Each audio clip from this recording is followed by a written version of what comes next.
In this video, we will look at an example of why, when we're asked to round, we should use exact values to perform calculations and then round at the very end.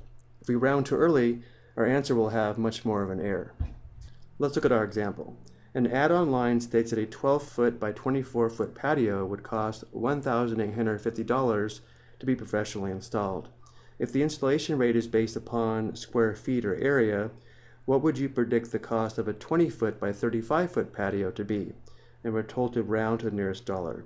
Because the cost is based upon the square feet or area, let's begin by determining the area of the two patios. A 12-foot by 24-foot patio, which we will call A sub 1, is equal to 12 feet times 24 feet, which is equal to 288 square feet. And we know the cost of this patio would be $1,850. The second patio has dimensions 20 feet by 35 feet, and therefore the area, which we will call A sub 2, is equal to 20 feet times 35 feet, which is equal to 700 square feet, and the cost of this patio, C sub 2, is unknown. And now let's talk about the rate.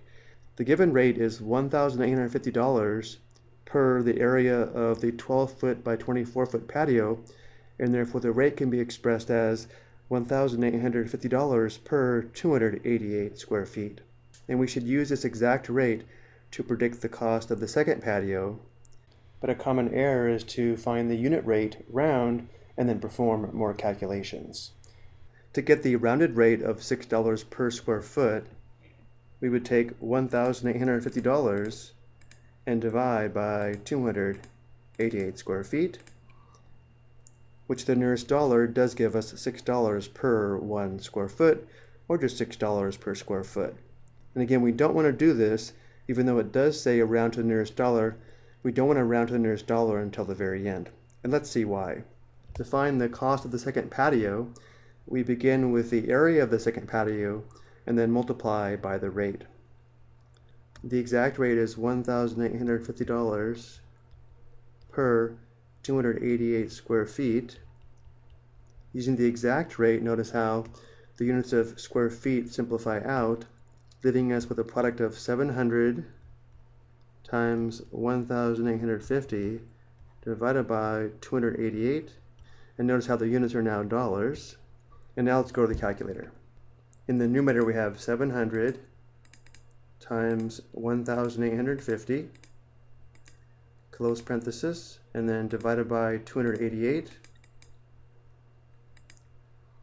Now that we perform the calculation with the exact rate, we will now round to the nearest dollar. Because we have a 5 in the 10th place value, we round up to $4,497. Let's see how different the cost would be if we would have used the rounded rate of $6 per square foot. Once again, we begin with the area of 700 square feet and multiply by the rounded rate of $6 per 1 square foot. Again, the units of square feet simplify out, leaving us with dollars. But now using the rounded rate, notice how the product is 700 times 6 all over 1. And again, the units are dollars.